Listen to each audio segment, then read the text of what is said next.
السلام علیکم ناظرین، میں ہوں آصف نعیم اور آپ دیکھ رہے ہیں YouTube channel digital Zohan Asif official. ناظرین، جیسا کہ میں نے پہلے بھی عرض کیا ہے کہ جن دوستوں نے ہمارا چینل سبسکرائب نہیں کیا وہ سبسکرائب ضرور کر لیں تاکہ ہماری ہر آنے والی ویڈیو آپ تک پہنچتی رہے۔ ناظرین، آج ہم سلطان صلاح الدین ایوبی کی تاریخ کے حوالے سے دوسری قسط آپ کو سنانے جا رہے ہیں۔ جوسلن ثانی، جسے نور الدین زنگی نے اندھا کرا کر حلب کے قید خانے میں ڈال دیا تھا، وہ دن رات زندان کی دیواروں سے سر ٹکراتا اور گریہ و زاری کرتا رہتا تھا۔ اے خداوند، اے خدا، تو نے سلیب کے بندوں کو کیسا تنہا چھوڑ دیا ہے۔ جوسلن ثانی کی یہ فریاد کچھ دیر تک حلب کے قید خانوں میں گونجتی رہی اور پھر دم توڑ دیتی۔ بظاہر یہ فتنہ گر ہمیشہ کے لیے نکارہ ہو چکا تھا، مگر عیسائی دنیا نے سلطان نور الدین زنگی کے ہاتھوں اس کی عبرتناک شکست کو فراموش نہیں کیا تھا۔ پھر اچانک صلیبیوں میں ایک اور فتنہ گر نمودار ہوا جو اسلام دشمن میں گاڈفرے، جوسلن ثانی اور بیلڈون سے بھی کہیں آگے تھا۔ بیلڈون کا مختصر تعارف یہ ہے کہ وہ شاہ یروشلم گاڈفرے کا چھوٹا بھائی تھا۔ گاڈفرے کی شدید خواہش تھی کہ وہ مسلمانوں کا وجود صفحہ ہستی سے مٹا دے اور پورے مشرق کو اپنے گھوڑوں کے سموں سے رون ڈالے، مگر اس کا یہ ارمان پورا نہ ہو سکا اور 18 جولائی سن 1100 عیسوی کو فرشتہ اجل نے اس کی سانسیں غصب کر لیں۔ مرنے سے ایک دن پہلے گاڈفرے نے اپنے چھوٹے بھائی بیلڈون کو تنہائی میں طلب کرتے ہوئے کہا، میرے عزیز، ایسا لگتا ہے کہ میری سانسوں کا شمار پورا ہو چکا ہے۔ گاڈفرے کی آنکھوں سے آنسو رواں تھے۔ برادران محترم، طبیبوں کو امید ہے کہ آپ جلد سے یاب ہو جائیں گے، بیلڈون نے بڑے بھائی کو تسلی دیتے ہوئے کہا۔ مجھ سے جھوٹ مت بولو بیلڈون، شاہ یروشلم گاڈفرے کی آواز نکاح سے کانپ رہی تھی۔ اب زیادہ وقت نہیں ہے، اس لیے پورے ہوش و حواس کے ساتھ میری بات سنو۔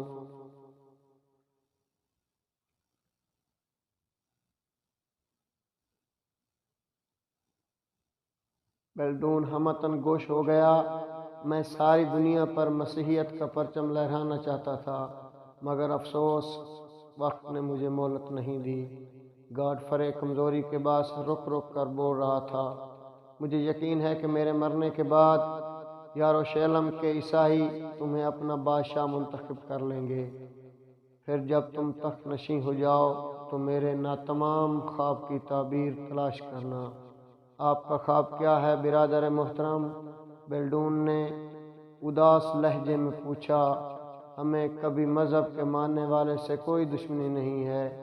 گاڈفرے کی آواز آہستہ آہستہ مدھم ہوتی جا رہی تھی۔ بس مسلمان ہی ہمارے پہلے اور آخری دشمن ہیں، اس لیے وہ یسوع مسیح کو خدا کا بیٹا نہیں مانتے۔ تم پر فرض ہے تم مسلمانوں سے اپنے پیغمبر کی توہین کا ایسا بدلہ لو کہ اسے رہتی دنیا تک یاد رکھا جائے۔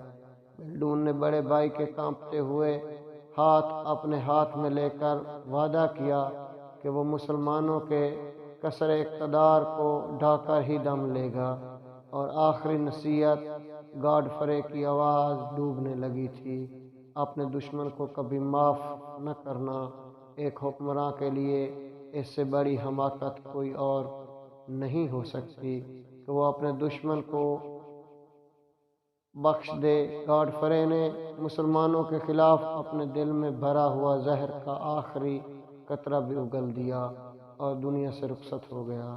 گاڈفرے کی موت کے بعد یروشلم کہ عیسائیوں نے اس کے چھوٹے بھائی بیلڈون کو اپنا بادشاہ منتخب کر لیا۔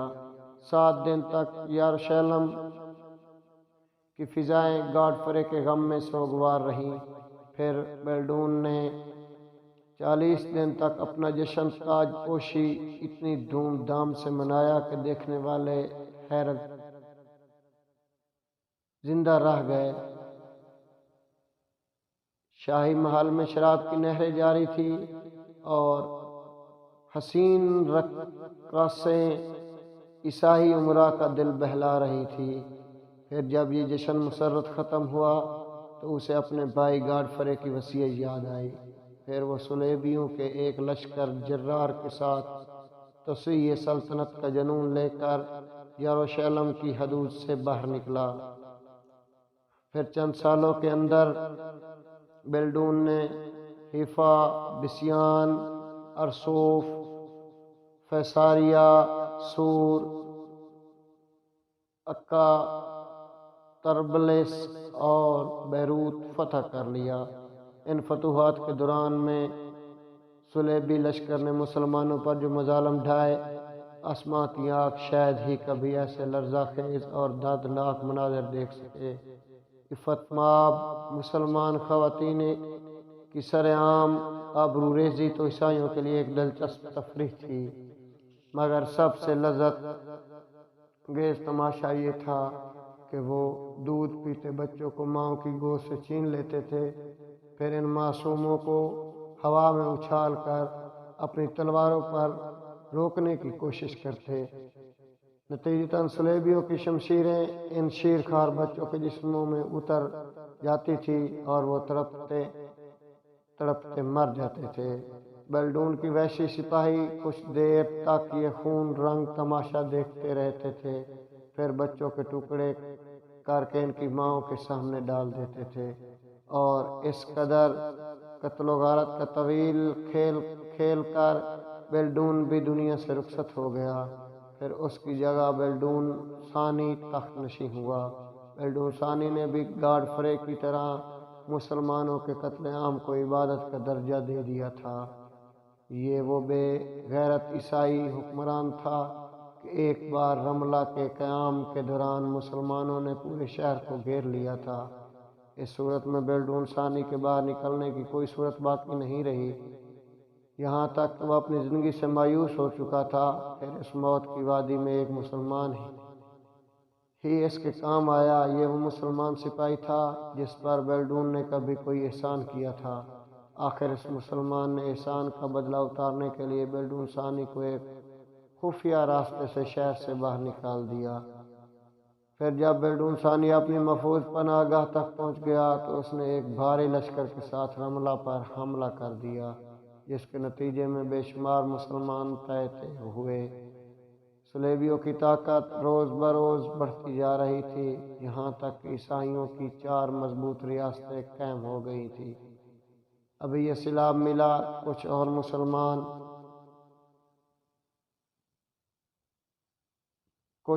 مسلم علاقوں کو لپیٹ میں لینے والا تھا کہ عماد الدین زنگی مرحوم نے ایڈیسیا میں جورسن ثانی کو شکست دے کر صلیبی سلطان کا ایک مضبوط ستون ڈھا دیا۔ بعد میں سلطان نور الدین زنگی نے جوسلن ثانی کو اندھا کر کے ہمیشہ کے لیے اس فتنہ گر کی سازشوں کا خاتمہ کر دیا تھا۔ ابھی دنیا بھر کے عیسائی ایڈیسیا کی شکست کا ماتم کر ہی رہے تھے کہ صلیبیوں میں ایک اور فتنہ گر پیدا ہوا جو مذہبی عصبیت میں دوسرے عیسائیوں سے زیادہ شفاف تھا۔ یہ ایک پراسرار راہب سینٹ برنارڈ تھا جو برگنڈی کے ایک امیر کا بیٹا تھا۔ یک برنارڈ عیش و عشرت کی زندگی چھوڑ کر تارک دنیا ہو گیا اور ایک غار میں بیٹھ کر 15 سال تک عبادت کرتا رہا۔ ایڈیسیا کی شکست نے صلیبیوں کو اس قدر بدحواس کر دیا تھا کہ انہیں یروشلم کے باقی عیسائی سلطنتیں بھی خطرات میں گھری نظر آ رہی تھی۔ اس صورتحال کے پیش نظر عیسائی راہبوں نے گرجاؤں میں بڑی پرجوش تقریریں کی، ان کی قومی غیرت کو للکارا اور مسلمانوں کے خلاف مذہبی جذبات بھڑکانے کی سخت ترین کوشش کی، مگر ان کی ہر تدبیر رہ گئی۔ عیسائی اکثریت پادریوں کے حلقہ اثر سے نکل چکی تھی، اور اس کی ایک ہی وجہ تھی کہ زیادہ تر عیسائی راہب بھی عام لوگوں کی طرح بدکارانہ زندگی بسر کرتے تھے۔ نتیجتاً صلیبیوں کے دلوں سے اپنے مذہبی پیشواؤں کا احترام ختم ہو چکا تھا۔ آخر عیسائی دانشمندوں کو ایک تدبیر سوجھی اور وہ اس غار میں پہنچے جہاں سینٹ برنارڈ اپنی عبادت میں مصروف تھا۔ آپ کون لوگ ہیں؟ 3 اجنبیوں کو اپنے سامنے پا کر سینٹ برنارڈ حیران ہو رہا تھا۔ آئے عظیم راہب، ہم صلیب کے بندے ہیں اور آپ کو عیسائی قوم کی حالت زار سنانے آئے ہیں۔ ایک عیسائی دانشمندانہ ریاکاری کے ساتھ اپنے لہجے کو پرسوز کے نام پر سینٹ برنارڈ چونک اٹھا اور اس کے چہرے سے پریشانی کا رنگ جھلکنے لگا۔ صاحبو، میں تو ایک طویل عرصے سے اس نیم تاریک غار میں پڑا ہوں، مجھے باہر کی دنیا کی کوئی خبر نہیں، آپ بتائیں کہ میری قوم پر کیا گزری۔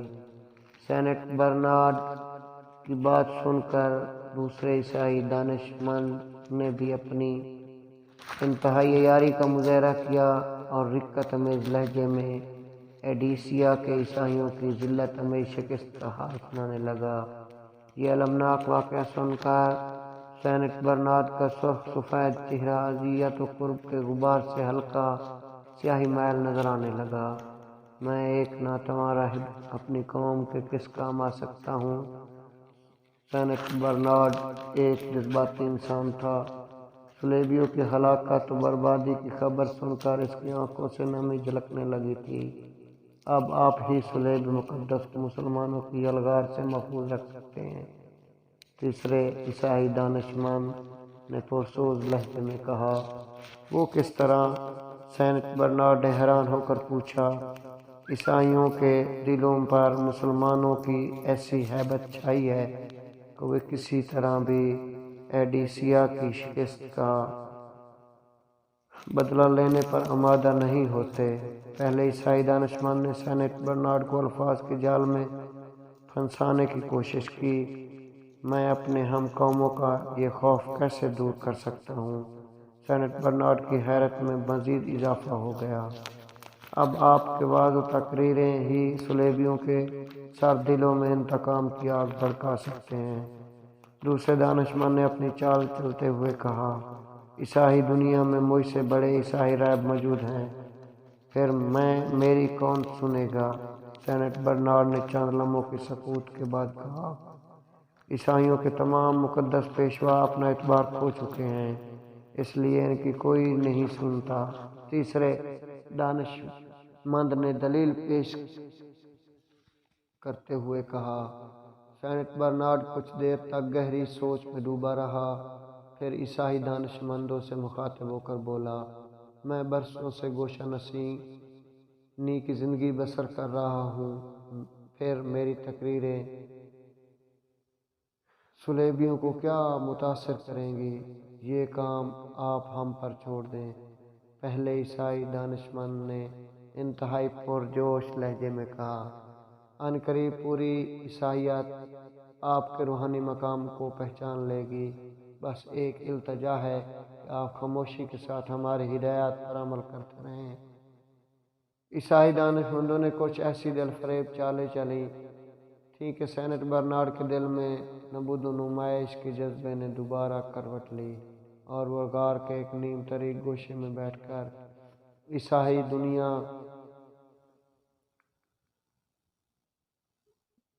روحانی قیادت کے خواب دیکھنے لگا۔ پھر وہ تینوں عیسائی دانشمند غار سے نکل کر فرانس کے چند امیر لوگوں سے ملے اور انہیں اپنا منصوبے کی تفصیلات بتائیں۔ صلیب کے تحفظ کی خاطر فرانسیسی امراء نے عیسائی دانشمندوں کو اپنی مکمل حمایت کا یقین دلایا۔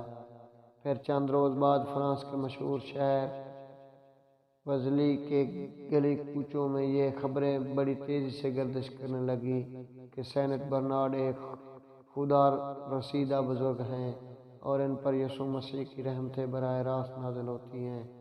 جاہل اور کمزور عقیدے کے عیسائی بہت جلد خبروں سے متاثر ہو گئے اور غار سے باہر لوگوں کا ہجوم رہنے لگا۔ اس ہجوم میں غربت و افلاس زدہ عیسائی بھی شامل تھے اور بیمار ناکارہ بھی۔ عیسائی دانشمندوں کی یزلی کے امراء کی درد پردہ حمایت حاصل تھی، اس لیے منظم طریقے سے منصوبہ سازی کی۔ دوستو، یہ تھی صلاح الدین ایوبی کی دوسری قسط۔ ناظرین، ہمارے چینل کو سبسکرائب کر لیں اور گھنٹی کے بٹن کو بھی دبا دیں تاکہ ہماری ہر آنے والی ویڈیو آپ تک پہنچے۔